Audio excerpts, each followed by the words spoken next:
నోవాహు దినాల్లో దేవుని ఉగ్రత వల్ల భయంకరమైన జలప్రలయం వచ్చి ప్రపంచమంతా ఆ నీటిలో మునిగిపోయినట్లు మనం చూస్తాం.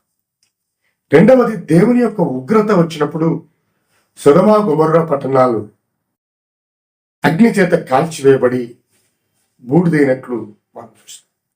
దేవుని ఉగ్రత మన మీదికి వచ్చింది అంటే, లేదా ప్రపంచం మీదికి వచ్చింది అంటే, లేదా మన కుటుంబాల మీదికి వచ్చింది అంటే, దాని అర్థం ఏమిటంటే దేవునికి వ్యతిరేకమైన పనులు, క్రియలు మనం చేస్తున్నాం.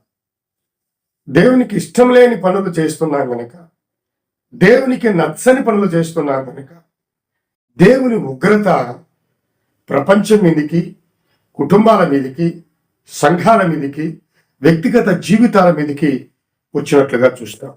పరిశుద్ధ గ్రంథాన్ని ఒకసారి చూస్తే, బైబిల్ ఉన్నవారు ఒకసారి చూద్దాం. యోహాను సువార్త 3వ అధ్యాయం 36వ వచనంలో చూస్తే, అది దేవుని ఉగ్రత ఇప్పుడు అవిశ్వాసుల మీద ఉన్నది అని వ్రాయ. దేవుని ఉగ్రత అవిశ్వాసుల మీద ఉన్నది అని ఈ భాగం తెలియజేస్తుంది. అవిశ్వాసులు అనగా ఎవరు? విశ్వాసం లేనటువంటి వారు. దేని యందు విశ్వాసం లేనివారు?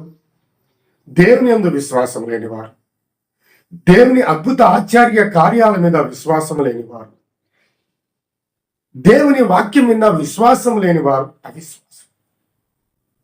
ఈ అవిశ్వాసుల మీద దేవుని ఉగ్రత ఇప్పుడుంది.